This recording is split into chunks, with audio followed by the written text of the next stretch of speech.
I grew up in a Connecticut mansion, surrounded by wealth, privilege, and parents who could not understand why their son preferred computers to country clubs. My father, James, a successful investment banker, and my mother, Margaret, a social butterfly, saw my tech obsession as a disappointment. They mocked my nerdiness at every opportunity, dismissing my passion as childish games. Little did they know that the skills they ridiculed would one day turn their world upside down. The algorithm I created in my bedroom would eventually make me wealthier than they ever imagined. Let me know where you are watching from in the comments below.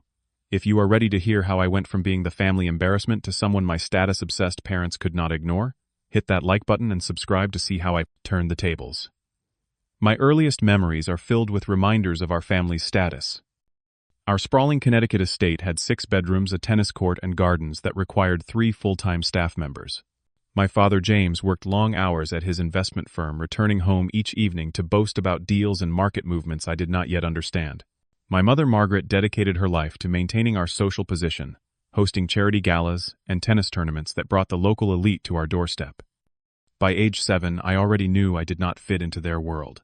While my parents attended social events and networked with important connections, I preferred to stay in my room, reading about space mathematics and the emerging world of personal computers. My father would ruffle my hair and ask when I would grow interested in real things, like golf or sailing. My mother would sigh and wonder aloud why I could not be more like the Johnson boy next door, who was already winning junior tennis tournaments. Our house frequently filled with their sophisticated friends, investment partners, and social peers. During these gatherings, I was expected to appear briefly, shake hands properly, answer questions about school politely, and then disappear. One evening when I was 9, I excitedly told one of my father's colleagues about a space book I was reading. My father quickly interrupted, laughing as he told his friend, "Pay no attention to all that nonsense. We are still hoping he grows into more practical interests." Everything changed when I turned 12, and my school introduced a basic computer class. The moment my fingers touched the keyboard, something clicked inside me. While other students struggled with simple commands, I absorbed every lesson with intense focus. Our teacher, Mrs. Parker, noticed my aptitude and gave me additional exercises. By the end of the semester, I was writing simple programs while my classmates were still mastering basic functions.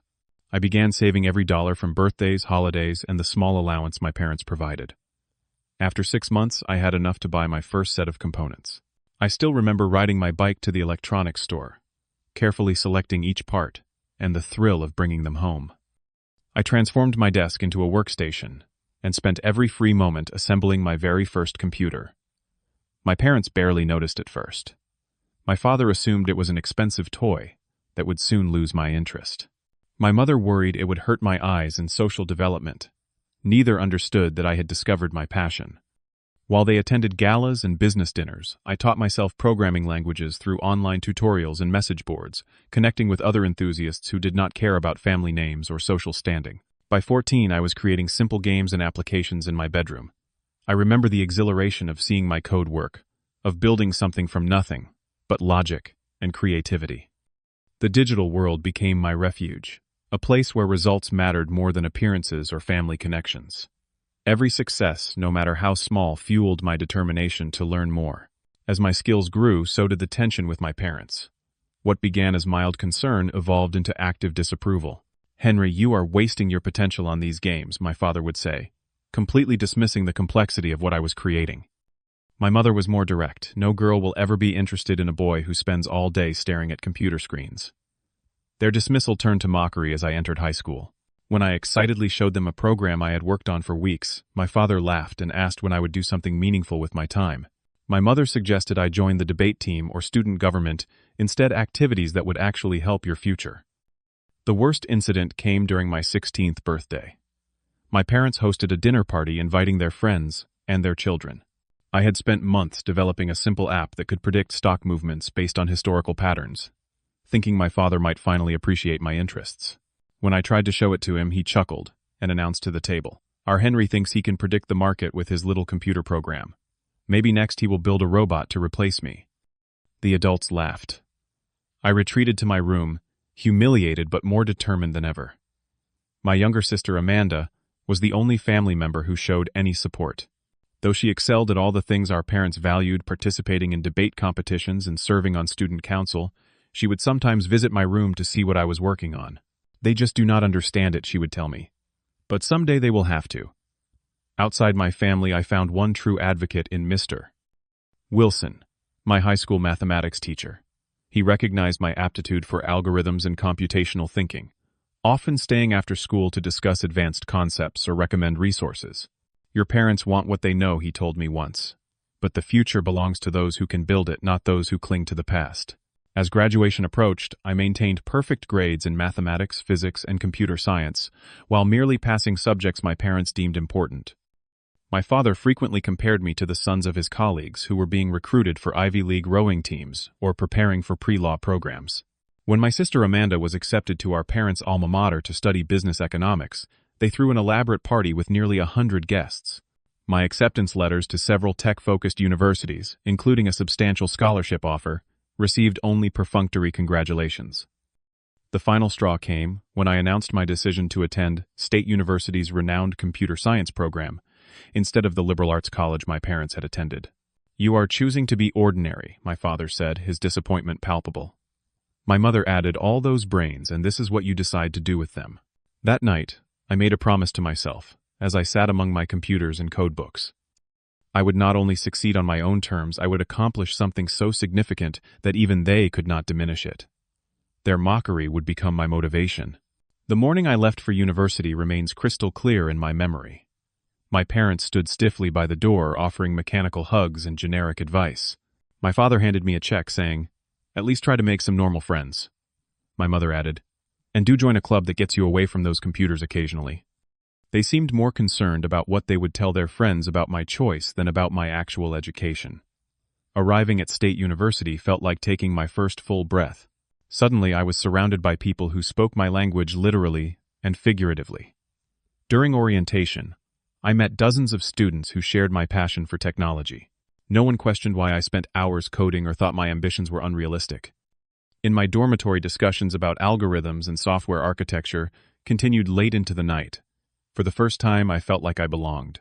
My roommate initially seemed like my opposite, a communications major named Damon Williams, who was outgoing and socially adept.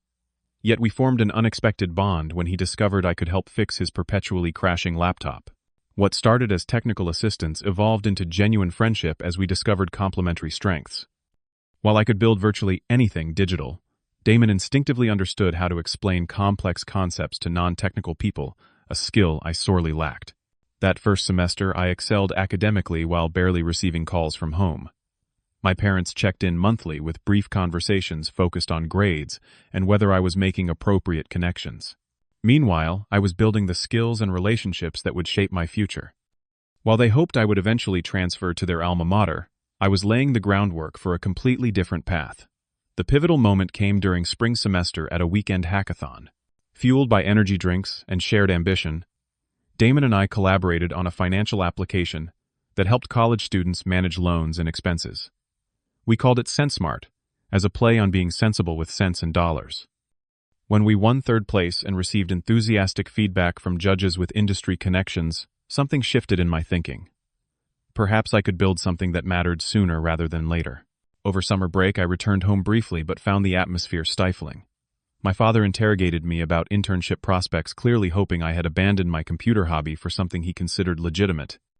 My mother kept arranging accidental meetings with daughters of her friends, all of whom attended prestigious universities studying traditional subjects. After 2 uncomfortable weeks, I moved into a summer sublet near campus to continue developing SenseSmart. By sophomore year, Damon and I were fully committed to our project. We secured a small grant from the university's Entrepreneurship Center and added features based on feedback from our growing user base of fellow students. When a few small investors expressed interest after a campus pitch competition, we faced a crucial decision. "We could really do this," Damon said one night as we reviewed our business plan. "But we would need to go all in." After sleepless nights weighing the risks and potential, I made the hardest call of my life, dropping to part-time student status to pursue our startup full-time.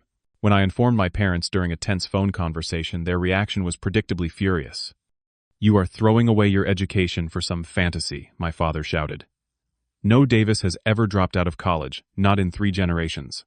My mother was more emotional. "What will we tell everyone? That our son left university to play on computers all day?" Despite their opposition, I withdrew from most classes and moved forward with Damon.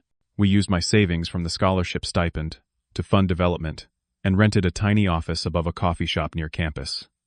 For 8 months, we lived on ramen noodles, discount coffee, and unwavering belief in our vision. Our user base grew steadily, and feedback was overwhelmingly positive. The local tech community embraced us, offering mentorship and connections. Everything seemed to be moving in the right direction, until one Tuesday morning, when a major technology company released a nearly identical product with superior resources and established market presence. We tried everything to differentiate our offering, adding features and reaching out to loyal users. But within weeks, our downloads plummeted. Investors who had shown interest suddenly stopped returning calls. 3 months later, with our funds nearly depleted and no viable path forward, we were forced to shut down SenseSmart. The failure crushed me. Beyond the loss of our product, I felt the weight of having proven my parents right.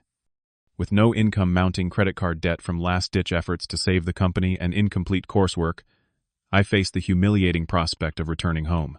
The call to my father requesting temporary housing was the most difficult conversation of my life. "I suppose you have learned your lesson now," he said, not even attempting to hide his satisfaction. "You can stay in your old room until you sort yourself out and return to school properly." Moving back into my childhood bedroom at 20 felt like the ultimate defeat. My parents wasted no opportunity to remind me of my failure. Each morning at breakfast, my father would slide the business section of the newspaper toward me with pointed comments about successful people who had followed traditional paths. My mother arranged interviews at her friends' companies, without consulting me, positions that had nothing to do with my skills or interests. The lowest point came during a dinner party they insisted I attend. As we sat around our formal dining table, my father introduced me to his colleagues. "This is Henry. He is taking a break from university after a little business experiment did not work out." He chuckled before adding, "We are thinking he might benefit from some time caddying at the country club to learn about real networking." That night I contemplated giving up entirely. Perhaps they were right. Perhaps my passion for technology was just an impractical dream. As I sat staring at my partially dismantled computer setup, my sister Amanda knocked softly on my door. "They are wrong about you," she said, simply sitting beside me. "You know that, right?" "Evidence suggests otherwise," I replied bitterly. Amanda shook her head. "You tried something most people never have the courage to attempt, and you are going to try again because that is who you are. The question is not if you will succeed, but when." Her confidence in me reignited something I thought had been extinguished. The next morning, while helping my father troubleshoot his investment firm's portfolio management software, I noticed significant inefficiencies in how the program analyzed market data. The algorithms were outdated, missing patterns that newer machine learning approaches could identify. That observation sparked an idea. I spent weeks researching the financial technology market, discovering an untapped opportunity for more sophisticated predictive analytics. Existing solutions were either too simplistic for professional use or too complex for the average investor. There was a gap in the middle that aligned perfectly with my skills. I called Damon that same day. Despite our previous failure, he agreed to hear me out. Over video chat, I outlined my vision for a new type of financial technology platform, one that would use advanced algorithms to identify market trends while remaining accessible to individual investors. "This is not SenseSmart 2, I explained. "This is something with genuine market potential, solving a real problem I have seen firsthand." With renewed purpose, I re-enrolled at university, this time with clear focus. While maintaining my course load, I spent evenings and weekends with Damon developing our new platform, which we named Alphalytics.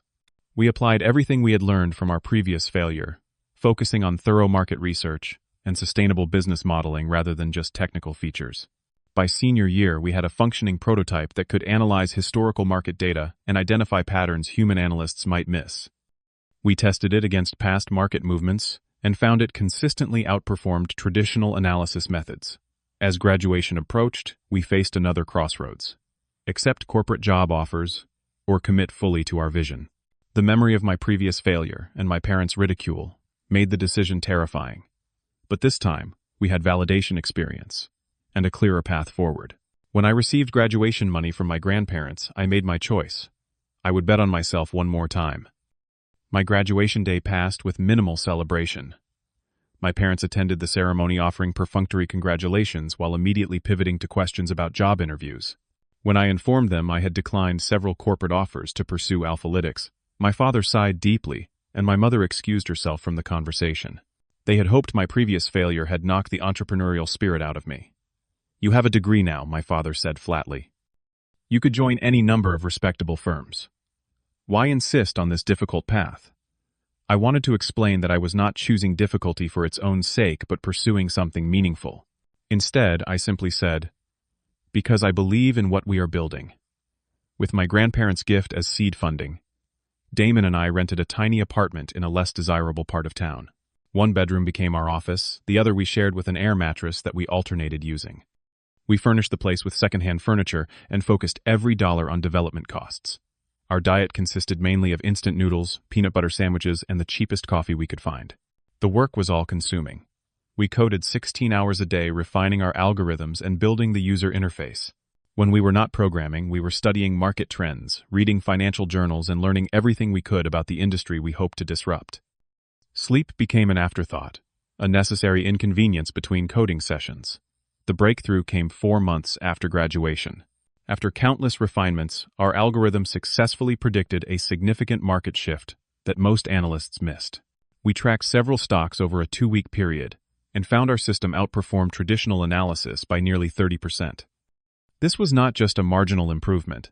It was a fundamental advance that could change how individuals approached investment decisions. With renewed confidence, we began approaching potential investors. This proved harder than anticipated.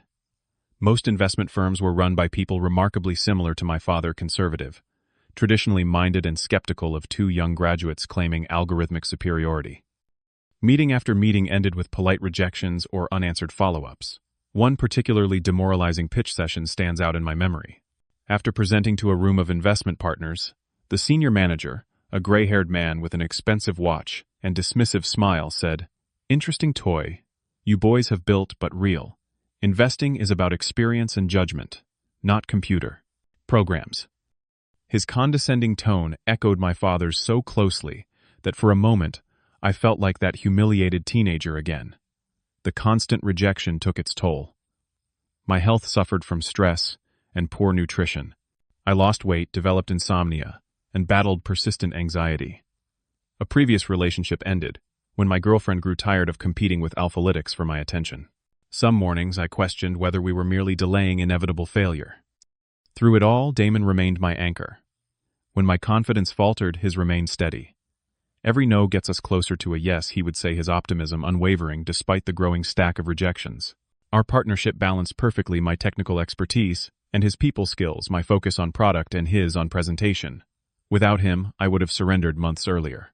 Our circumstances changed dramatically due to a malfunctioning projector. We were attending a regional technology conference, not as featured participants but as budget-conscious observers seeking contacts and knowledge. During the second day, the main stage experienced technical difficulties minutes before a major presentation. When staff struggled to resolve the issue, I offered assistance and quickly fixed the connection problem.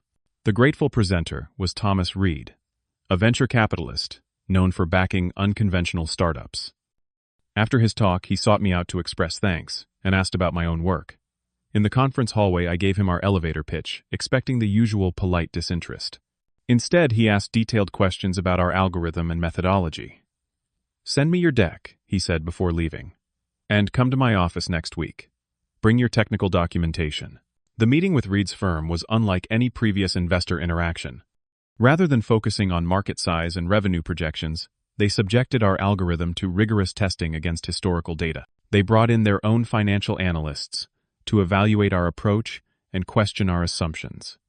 It was exhausting but exhilarating to be taken seriously at last. 3 weeks later, we received an investment offer, $2 million for 20% equity. The terms were fair, the partners added genuine value beyond capital, and they understood our vision without trying to reshape it into something more conventional.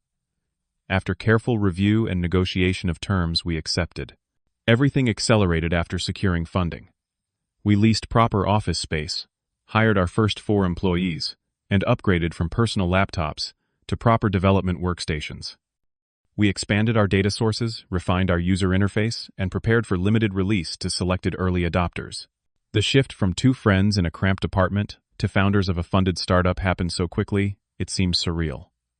6 months after receiving investment, our platform gained attention in Silicon Valley circles. A prominent tech publication ran a profile of alphalytics, highlighting our innovative approach to algorithmic trading and predictive analytics. I sent the article to my parents, hoping finally for some recognition. They responded with a brief text message. "Nice article. Hope it leads to something substantial." Their continued dismissal stung, but I had less time to dwell on their approval. Our user base was growing, our accuracy metrics were impressive, and we were beginning to generate meaningful revenue from subscription fees. When a major financial institution expressed interest in our technology, we initially assumed they wanted to become enterprise customers. The reality proved far more significant. Their acquisition offer shocked us $90 million for complete ownership of Alphalytics. The figure was so far beyond anything we had imagined that Damon and I initially thought it was a typographical error. When we confirmed the offer was genuine, we faced the most important decision of our entrepreneurial journey. The money was life-changing enough to never worry about finances again. Many advisors urged us to accept, arguing that such opportunities rarely come twice. Yet something felt incomplete about walking away at this stage. After long discussions with our team investors and each other, we made a counterproposal: strategic investment and partnership while maintaining operational control. To our surprise, they accepted our terms. The resulting deal valued Alphalytics at over $100 million, while allowing us to continue building our vision with enhanced resources and market access.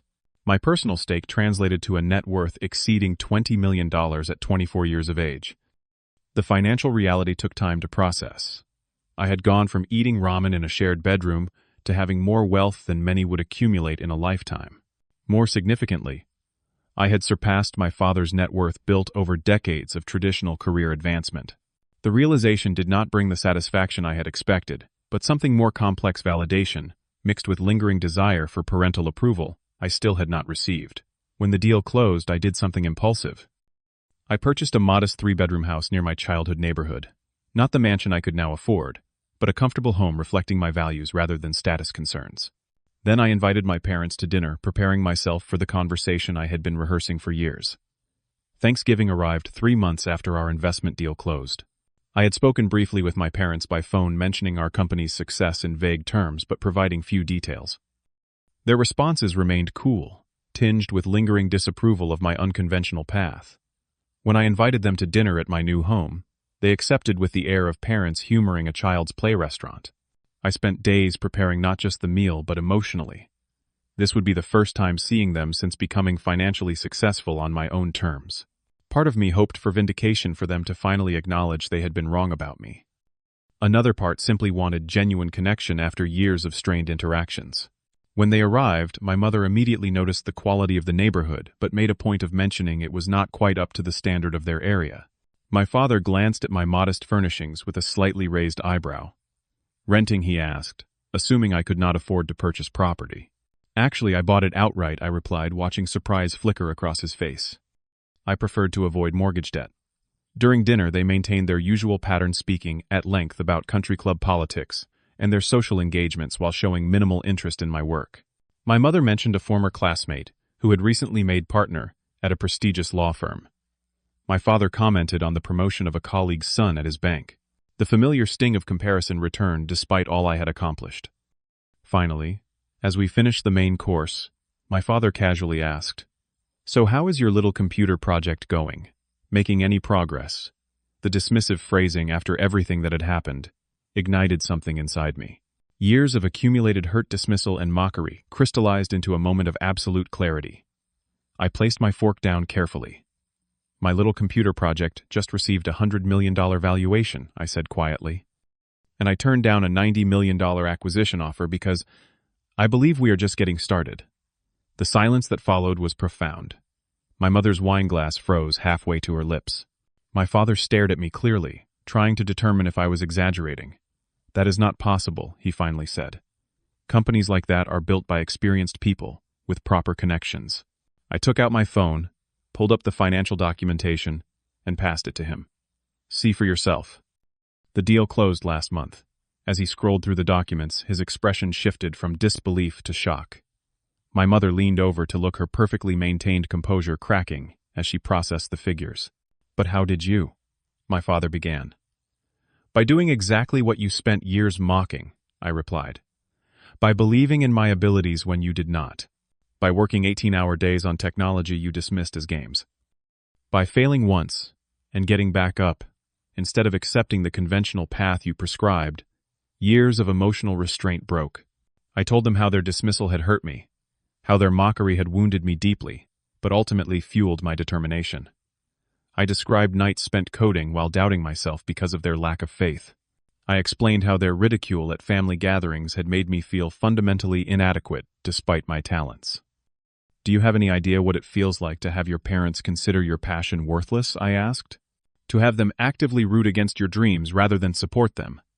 My father's face flushed, whether from anger or embarrassment, I could not tell. We wanted what was best for you, he said defensively. We were trying to guide you toward proven paths to success.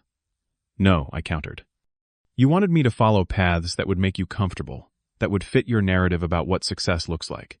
You never once considered that I might see a future you could not. My mother's eyes had filled with tears. We never meant to hurt you, she said softly. We were worried about you struggling or facing disappointment. But that is part of building anything worthwhile, I explained. The struggle and disappointment are necessary steps. Instead of sheltering me from them, you could have supported me through them. As the conversation continued, something shifted. My father, a man who rarely acknowledged error, admitted reluctantly that perhaps he had been too quick to dismiss my technological interests. My mother confessed that she had never really understood what I was building, finding it easier to focus on more familiar measures of success. I am proud of what you have accomplished, my father finally said, the words clearly difficult for him to pronounce. Even if I do not fully understand how you did it. The acknowledgement so long awaited felt both satisfying and strangely hollow. I realized that while I had craved their approval for years, I no longer needed it to validate my choices. Their recognition was welcome, but my sense of accomplishment now came from within and from the impact of our work. In the months that followed, our relationship began a gradual healing process. My father started asking genuine questions about Alphalytics, sometimes even requesting my perspective on investment trends he observed. My mother proudly mentioned my company to her friends, though she still occasionally suggested I should buy a larger house or more expensive car to reflect my success properly. My sister Amanda expressed joy at the shifting family dynamic. They are trying, she told me during a visit. It is not easy for them to admit they were wrong, especially Dad. I know, I acknowledged. I am trying too. The most profound moment came when my father called to ask if I would speak at his investment firm's annual retreat. Our analysts could benefit from understanding how technology is changing the industry, he explained, and I would like them to hear it from my son. Alphalytics continued to flourish. We expanded our team to 30 employees, opened a second office, and developed new products for institutional investors. Our predictive algorithms gained recognition for their accuracy and innovation, particularly during periods of market volatility. I found myself invited to speak at conferences, where just years earlier I had been an anonymous attendee fixing projectors. Despite having the resources to purchase virtually any home, I remained in my modest 3-bedroom house. My priorities had shifted away from external validation toward creating meaningful impact. I drove a reliable but unremarkable car, wore comfortable rather than designer clothes, and invested most of my wealth in causes I believed in rather than status symbols. The most fulfilling project emerged unexpectedly. After speaking at a local high school career day, I was struck by how many talented students lacked access to technology, education, and mentorship. Using a portion of my wealth, I established a scholarship program for underprivileged students interested in STEM fields. The program provided not just financial support, but equipment, internship opportunities, and connection to a community of mentors. Working with these students, I often saw reflections of my younger self, passionate, determined, but needing someone to believe in their potential. I became the advocate I had needed, telling them what Mr. Wilson had once told me, "The future belongs to those who can build it." As Alphalytics celebrated its 3rd anniversary, we hosted a product launch event for our newest platform. To my surprise, my parents attended, sitting proudly in the front row. They still did not fully comprehend the technical aspects of our work, but they had finally accepted that my path, though different from what they had envisioned, was valid and valuable. Looking back on my journey from ridiculed son to successful entrepreneur, I realized the most important lessons had little to do with financial metrics. I learned that genuine belief in yourself can withstand even the closest people's doubts. I discovered that passion and perseverance ultimately speak louder than mockery or dismissal. Most importantly, I found that success looks different for everyone, and forcing yourself into someone else's definition only leads to hollow achievements. The relationship with my parents continues to evolve. We may never fully bridge the gap in our perspectives, but we have found a way to respect our differences while strengthening our connection. They have grown more accepting of my choices, and I have become more understanding of the generational and experiential context that shaped their concerns. What about you? Have you ever had to prove doubters wrong to follow your passion? How did you handle family members or friends who did not believe in your dreams? Share your experiences in the comments below. Your story might inspire someone else facing similar challenges. If you found value in my journey, please hit the like button and subscribe to hear more stories about overcoming obstacles and finding success on your own terms. Share this video with someone who needs encouragement to follow their unique path, even when those closest to them cannot see its potential. Thank you for listening to my story. Remember that the people who say something cannot be done should not interrupt those who are doing it. Your passion matters, your path is valid, and your perseverance will be rewarded.